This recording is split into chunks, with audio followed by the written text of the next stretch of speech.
Good morning, all. So I received an email from a subscriber and a friend of the channel, Randy. He had devised some subtle tweaks, homebrews, we call them in the role-playing community, to my advanced fictional franchise football game and career mode.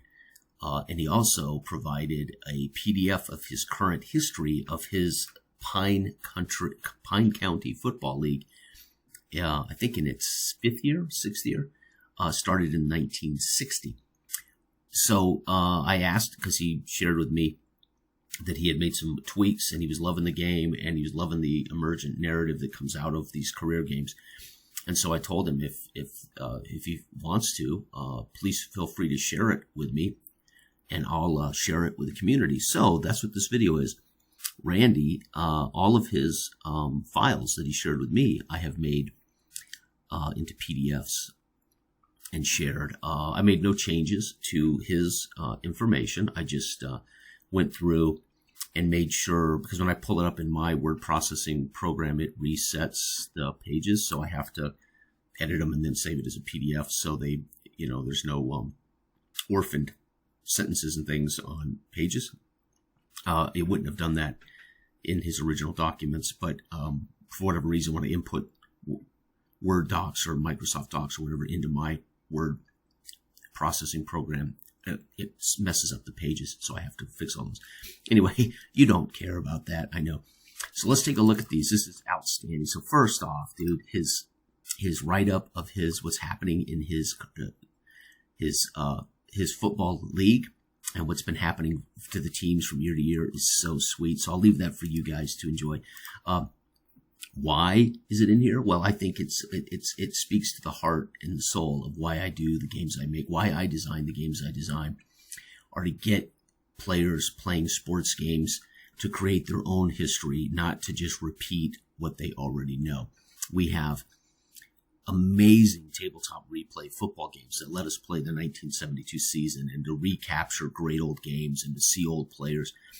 But the other part of this sport is watching teams building leagues, watching teams build an identity, watching players come and go, etc. And I just think it's part of the tabletop game space that's really only become part of tabletop gaming in the last, I would say, 15 years. It used to be part of PC sports games. You have career modes with drafts and aging, but it's just so cool.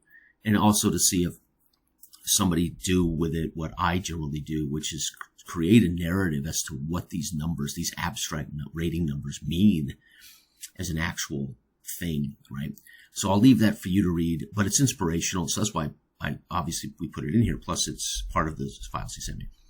So he, basically, these are my rules. This is from the this is my AFFF rule book. He went in and added a few things and defined a few things, which I think is brilliant.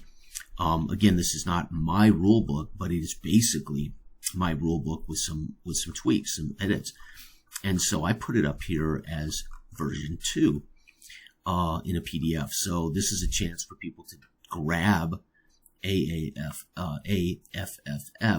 and enjoy it with some of his subtle additions and information, which I think is added to the work.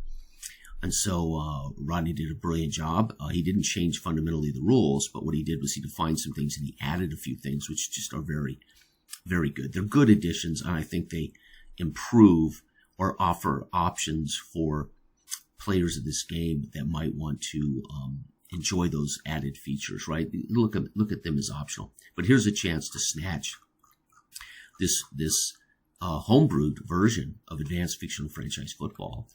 So there's that. And then he also has off-season rules. Again, these are very much like the rules in my book. They're just maybe reorganized, and he's added a few things. Like his GM charts and things are fantastic. Again, I do not have a problem with people homebrewing and tweaking and making. Part of the reason I make my games so modular and abstract is people then are able to add as much depth or detail to a game as they want, or remove things they don't want to bother with.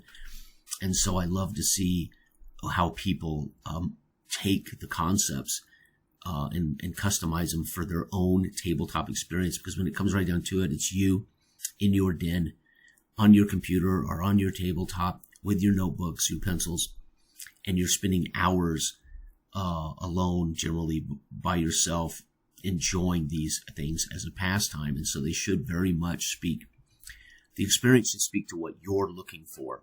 And that's why I love pen and paper games, because you can change them. You know, I loved AFFF football, but it wasn't fast enough for me.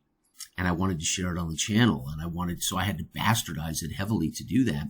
I think in the long run, bastardizing it doesn't do it any justice for those watching my videos, but it made the game, again, this is something you can't really do with computer games or video games. You can't readily fix them if they're broken or change them unless you are a programmer and you do mods, which again is a whole other thing that I won't get into. I don't know anything about it, but my point is, pencil and paper are fantastic because we can fix what we don't like, we can change what we don't like, we can add, etc. And some games are better. They're so well designed that you have plenty of wiggle room to create your own GM charts, create your own head coach charts. And this is the goal. My goal is to get people trying this concept of sports gaming and inspiring them to play careers and legacies and campaigns. But really, I want to inspire people to do their own thing. And this is one of the things that I look back on as a child. Bullbound and Pater, to me as a kid, were head-to-head games with my brother, and we played them as competitive head-to-head games. Homebrewing and tweaking came to me when I began to play role-playing games, the original Dungeons & Dragons, 1974, 78 Holmes. When I started playing those games, that's when I started tweaking, changing homebrewing to better fit my friends. You know, my friends didn't like to die so easily, so we'd change the rules to give them a chance. We'd nerf it a little bit to make it live longer, or we would add something to the rules, or we would tweak the rules, and it made those games much more fun for our culture of play around our table. And I want sports tabletop gamers, which they do anyway. I mean, anybody who's mature and has any experience in tabletop sports gaming is going to tweak and change their experience to suit their time invested. But I love the fact that Randy has done this and that he shared it. And of course, you know how in the community I like to share what others have shared with me. So you can check out his Pine Country Football teams and the narrative of his, I think it's 5 seasons. I think he's in his 1966 now, something like that. Again, he's basically, these are the rules, and he's made a few additions and tweaks to it. I won't go into what those are, just, enjoy it for basically look at it as a version 2 of the advanced fictional franchise rules. And then his off-season rules, again, very much like mine with a few tweaks and subtle changes. The goal here is to show people and to inspire people to use it, or to inspire people to make their own, or to enjoy the games to their fullest, and get the most out of this amazing hobby. Thank you, Randy, for sharing these with us. And everybody out there, have a wonderful week. It's Tuesday. We got a few days left until the big game, the Super Bowl. And for my 2 cents, I think Seattle is going to destroy the Patriots. Bye-bye.